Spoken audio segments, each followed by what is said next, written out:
চীনের বিরুদ্ধে আকাশসীমা লঙ্ঘনের অভিযোগ বেশ পুরানো। প্রায়ই তাইওয়ানের সীমান্ত রেখা অতিক্রম করে তাদের আকাশে অনুপ্রবেশ করে চীনা যুদ্ধবিমান, সাগরে টহল দেয় রণতরী। এবার চীনের বিরুদ্ধে আকাশসীমা লঙ্ঘনের অভিযোগ করল জাপান। জাপানের সামরিক বাহিনী দাবি করেছে সোমবার চীনা Y-9 নজরদারি বিমান তাদের আকাশ সীমায় অনুপ্রবেশ করে। এ সময় এটি নাগাসাকি এলাকায় ডেনজো দ্বীপের উপর দিয়ে উড়ে যায়। বিমানটি কমপক্ষে 2 মিনিট জাপানের আকাশ সীমার ভেতরে ছিল বলেও দাবি করা হয়। এ সময় নিজেদের প্রতিরক্ষা নিশ্চিতে যুদ্ধ বিমান প্রস্তুত করেছিল জাপান। চীনা সামরিক বাহিনীর এমন কর্মকাণ্ডকে অগ্রহণযোগ্য বলে নিন্দা জানিয়েছে দেশটি। ঘটনার পর টোকিওতে চীনা দূতাবাসের কূটনীতিকদের ডেকে পাঠায় জাপানের পররাষ্ট্র মন্ত্রণালয়। তবে কূটনৈতিক স্তরে কি কথা হয়েছে তা জানা যায়নি।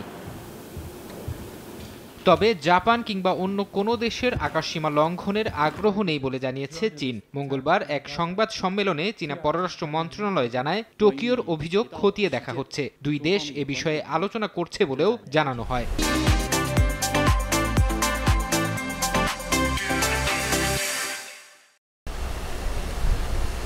এদিকে দক্ষিণ চীন সাগর ইস্যুতেও উত্তপ্ত হয়ে উঠছে ফিলিপিন্স চীন সম্পর্ক।